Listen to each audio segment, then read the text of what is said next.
அலாட்மணி சேனலுக்கு வருக வருக. நாங்க செபி ரெஜிஸ்டர்ட் ஃபினான்ஷியல் அட்வைசர் கிடையாதுங்க. உங்க ஃபினான்ஷியல் அட்வைசரை கன்சல்ட் பண்ணி நீங்க உங்களுடைய முதலீட்டு முடிவுகளை எடுங்க.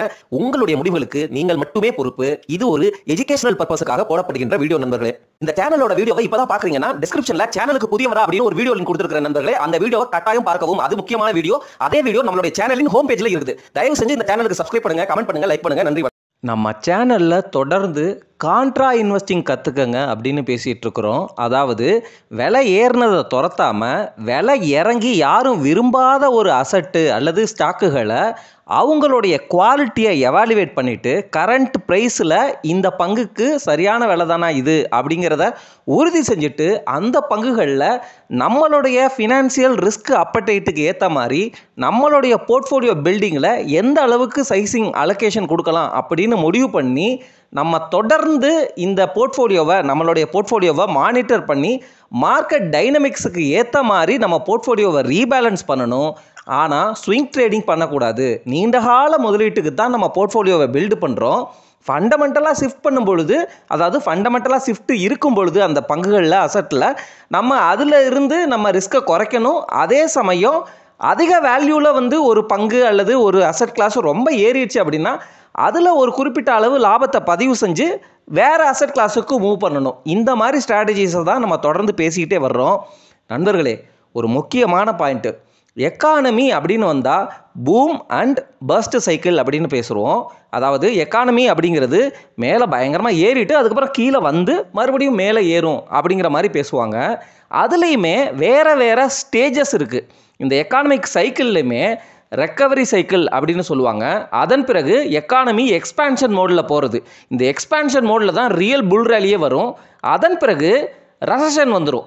எக்ஸ்பேன்ஷனுக்கு அப்புறம் ரெசஷன் வந்துடும். அதன் பிறகு ஸ்லம்ப் சைக்கிள் அப்படின்னு சொல்லுவாங்க. அதன் பிறகு ரெக்கவரி ஸ்டார்ட் ஆகும். சரிங்களா?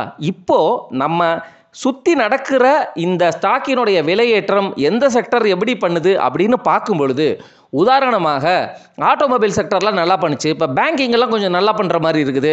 மெட்டல்லாம் ஏறிக்கிட்டே இருக்குது. இதை சிம்டமாக வச்சு பார்க்கும் பொழுது நம்ம ரெக்கவரி சைக்கிளில் தான் இருக்கிறோமோ அப்படின்னு அலாட்மணி நினைக்குது. இதற்கு அடுத்தபடியாக எக்ஸ்பேன்ஷன் மறுபடியும் ஒரு ரேலி ஆல் டைம் ஹையை நோக்கி போகுதோ அப்படிங்கிற சந்தேகமும் எங்களுக்கு எழுது. உடனே ஆல் டைம் ஹை அப்படின்னு எக்ஸைட் ஆகி கொரோனாவுக்கு அப்புறம் வந்த புல்ரன் மாதிரி பயங்கரமாக எதிர்பார்க்காதீங்க. சிங்கிள் டிஜிட் ரிட்டர்ன் கிடைக்கும் அப்படிங்கிற அந்த ப்ரெடிக்ஷனை தான் அலாட்மணி பண்ணுது. நாங்கள் எக்கானமிஸ்ட் கிடையாது, நாங்கள் செபி ரெஜிஸ்டர்ட் இன்வெஸ்ட்மெண்ட் அட்வைசரும் கிடையாது. தயவு செஞ்சு ஞாபகத்தில் வச்சுக்கோங்க. இண்டிகேஷன் எங்களுக்கு இப்படி தோணுது அப்படிங்கிறத உங்ககிட்ட ஷேர் பண்ணுறோம். அப்போது கான்ட்ரா இன்வெஸ்டிங்னு வரும்பொழுது எந்த பங்குகள்லாம் விலை ஏறாமல் இருக்கிறாங்க? ஏன்னா கோல்டு ஏறி போச்சு. ஸ்டாக்கில் மார்க்கெட்டில் இண்டெக்ஸில் பார்த்தா, மியூச்சுவல் ஃபண்டில் பார்த்தா எல்லாமே என்ஐவி ப்ரைஸு ஏறுமுகத்தில் இருக்குது. பிபிஐ ரேஷியோ காஸ்ட்லியாக இருக்குது. எங்கே பார்த்தாலும் வேல்யூவே இல்லை. எஃப்டி போனால் ரிட்டர்ன் கம்மியாக இருக்குது, டெப்ட் ஃபண்டில் ரிட்டர்ன் கம்மியாக இருக்குது, பாண்டுகள்லையும் ரிட்டர்ன் கம்மியாக இருக்குது. காசை வச்சுக்கிட்டு இருக்கிறீங்க, எங்கே போடுறதுன்னு தெரியல. சும்மா டெப்ட் ஃபண்டில் 6-7% கிடைச்சாலும் பரவாயில்லப்பா, பார்க் பண்ணி வைப்பா. லைஃப் இன்சூரன்ஸ், ஹெல்த் இன்சூரன்ஸ்லாம் எடுத்துட்டிங்களா? அதை முதல்ல பண்ணுங்கள். ப்ரொடெக்ஷனுக்கு கொஞ்சம் இம்பார்ட்டன்ஸ் கொடுங்கன்னு நம்ம பேசிகிட்டு இருக்கிறோம். இருந்தாலும் அலாட்மணி இண்டிவிஜுவல் ஸ்டாக்ஸில் இன்னமும் வேல்யூ இருக்குது அப்படிங்கிறத உறுதியாக நம்புது. சரிங்களா? அப்போது எந்த இண்டிவிஜுவல் ஸ்டாக்கை பிடிக்கிறது அப்படிங்கிறது தான் நம்ம கற்றுக்க வேண்டிய ஸ்கில்லு. அதுக்காக தான் நம்ம சேனலில் ஏகப்பட்ட வீடியோக்கள், ஃபண்டமெண்டல் அனாலிசிஸ், ரேஷியோ, இண்டிகேட்டர், மெட்ரிக்ஸு தொடர்ந்து பேசிக்கிட்டே இருக்கிறோம். பழைய வீடியோக்கள், பல வீடியோக்கள் நீங்கள் பார்க்கல, அதெல்லாம் நான் திருப்பி பேச போகிறது கிடையாது நண்பர்களே. நீங்கள் பார்த்து பயனடைந்து கொள்ளுங்கள். இந்த வீடியோ பதிவில் உங்களுக்காக கடந்த 3 வருஷமாக விலை ஏறலை. கான்ட்ரா பெட்னா யார், என்ன அர்த்தம்? விலை ஏறாத பங்குகளை குவாலிட்டி இருக்குது, சரியான வேல்யூ இருக்கா அப்படின்னு செக் பண்ணணும். அப்படி தானே? சரி, அதுக்காக உங்களுக்காக டாப் 3 இயர்ஸ், அதாவது டாப் 3 இயர்ஸ்னு சொல்லிட்டு பாருங்கள். கடந்த 3 வருஷத்தில் விலை ஏறாத பங்குகளில் எந்தெந்த பங்குகள் நமக்கு தெரிஞ்ச பங்குகள், ஓரளவு ஃபெமிலியரான பங்குகள், அவங்களில் வேல்யூ இருக்குதா அப்படிங்கிறத நம்ம செக் பண்ண முடியாது இந்த வீடியோவில். அந்த பங்குகளுடைய பெயர், அந்த டீட்டெயிலை நான் உங்ககிட்ட ஷேர் பண்ணிவிட்டு அடுத்த ஸ்டெப்பாக நீங்கள் என்ன பண்ணணும் அப்படிங்கிறத சொல்லிவிட்டு இந்த வீடியோ பதிவை முடிச்சிடலாம். கடந்த 3 வருடங்களில் விலை பெருசாக ஏறவே இல்லை. அதாவது 3 வருஷத்துக்கு முன்னாடி இருந்த ஸ்டாக் விலை இப்போ இருக்கிற விலையை விட அதிகமாக இருந்திருக்கிறாங்க. 3 வருஷமாக பெருசாக விலை ஏறவே இல்லை. அந்த பங்குகளில் பரிச்சயமான பங்குகளின் பெயர்களை அலாட் பண்ணி எடுத்து லிஸ்ட்டாக முதல்ல ப்ரிப்பேர் பண்ணிவிட்டு அதன் பிறகு அடுத்த ஸ்டெப் என்ன பண்ணணும் அப்படிங்கிறதையும் சொல்லிடும். முதல் பங்கு பந்தன் பேங்க்கு. அக்டோபர் 27, 2022 அன்னைக்கு பந்தன் பேங்கின் ஷேர் விலை 270 ரூபா அப்படின்னு இருந்துச்சு. இப்போ அக்டோபர் 28, 2025 அன்று 175 ரூபா அப்படிங்கிற விலையில் இருக்கிறாங்க. 35% கீழே கிடக்கிறாங்க. பந்தன் பேங்க்கு நம்ம லிஸ்ட்டில் இருக்கிற மொதல் பங்கு. ரெண்டாவது பங்கு இண்டஸ்இண்ட் பேங்க்கு. அக்டோபர் 27, 2022 3 வருஷத்துக்கு முன்னாடின்னு வச்சுக்கோங்க, ஒவ்வொரு தடவையும் தேதி சொல்ல விரும்பவில்லை. 1142 ரூபா அப்படின்னு 3 வருஷத்துக்கு முன்னாடி இருந்தவங்க இப்போது 799 ரூபா அப்படிங்கிற விலையில் 30% கீழே கிடக்கிறாங்க. அடுத்து டாடா கெமிக்கல்ஸ். 1188 ரூபா இருந்த பங்கு 903 ரூபா அப்படின்னு 24% கீழே கிடக்கிறாங்க. டாடா எல்எக்ஸி 7000க்கும் மேலே இருந்த பங்கு 3 வருஷத்துக்கு முன்னாடி இப்போது 5545ன்னு 21% கீழே கிடக்கிறாங்க. பேஜ் இண்டஸ்ட்ரீஸ் 50,000க்கும் மேலே இருந்த ஸ்டாக்கின் விலை இப்போது 40,915 அப்படின்னு 20% கீழே கிடக்கிறாங்க. ஏசிசி அதாவது சிமெண்ட் ஸ்டாக்குங்க, அதானி குரூப்பினுடைய பங்கு 2313 ரூபா அப்படின்னு இருந்தாங்க 3 வருஷத்துக்கு முன்னாடி விலை.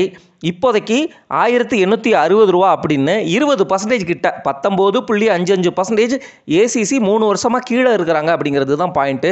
ஏஷியன் பெயிண்ட்ஸு 3043 ரூபா அப்படிங்கிற விலையில் இருந்தவங்க இப்போது 2509 ரூபா அப்படின்னு 18% கிட்ட கீழே விழுந்துருக்கிறாங்க. டாபர் 549 ரூபா அப்படின்னு 3 வருஷத்துக்கு முன்னாடி இருந்தவங்க இப்போது 503 ரூபா அப்படின்னு கிட்டத்தட்ட ஒரு 8% கீழே கிடைக்கிறாங்க. டிசிஎஸ் 3157ன்னு 3 வருஷத்துக்கு முன்னாடி இருந்தவங்க இப்போது 3057ன்னு ஒரு 3.5% கிட்ட கீழே விழுந்துருக்கிறாங்க. இன்ஃபோசிஸ் 1523 அப்படின்னு 3 வருஷத்துக்கு முன்னாடி ஷேரினுடைய விலை இருந்தது இப்போது 1500 ரூபா அப்படின்னு ஒரு 2% கிட்ட ஃப்ளாட்டாக இருக்கிறாங்க அப்படின்னு எடுத்துக்கலாம்.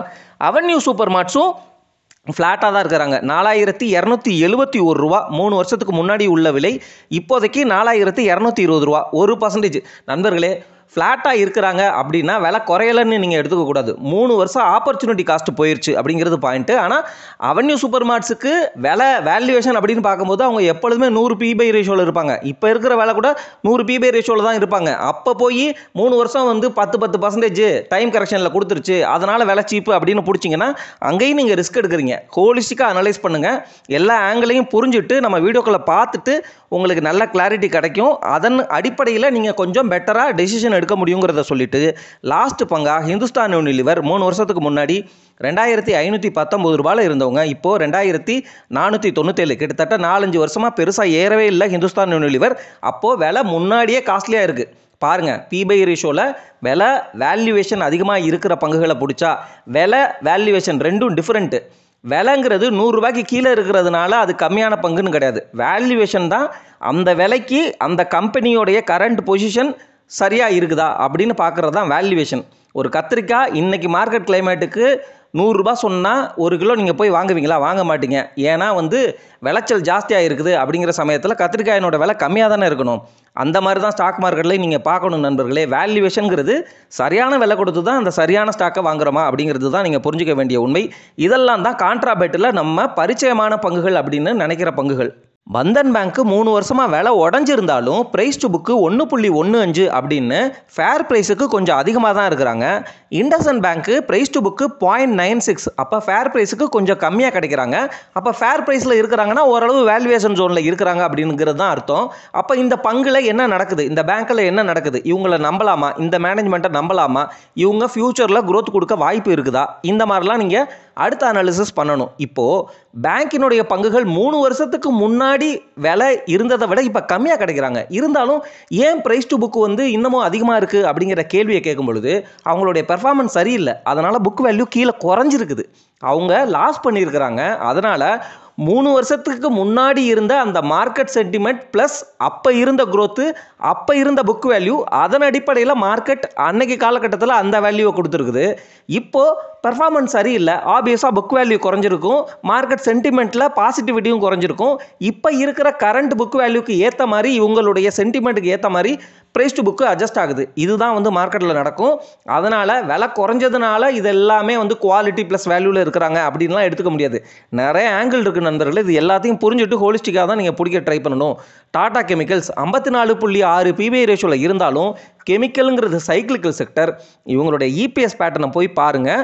அதன் அடிப்படையில் உங்களுக்கே வந்து கிளாரிட்டி தெரியும். இவங்க வந்து இவ்வளோ பிபிஐ ரேஷியோவில் இருக்கிறாங்களா, இவங்களுக்கு எவ்வளவு ஆவரேஜ் இபிஎஸ் கொடுக்கலாம், எந்த ரேஞ்சில் நம்ம வந்து பிடிச்சா இந்த பிபிஐ ரேஷியோ வந்து சஸ்டைனபிள், அந்த மாதிரிலாம் நீங்கள் வந்து இபிஎஸ் பேட்டர்ன், பழைய பர்ஃபார்மன்ஸ், இந்த ப்ரொமோட்டர் வந்து நல்ல ப்ரொமோட்டர்னு நமக்கே தெரியும்.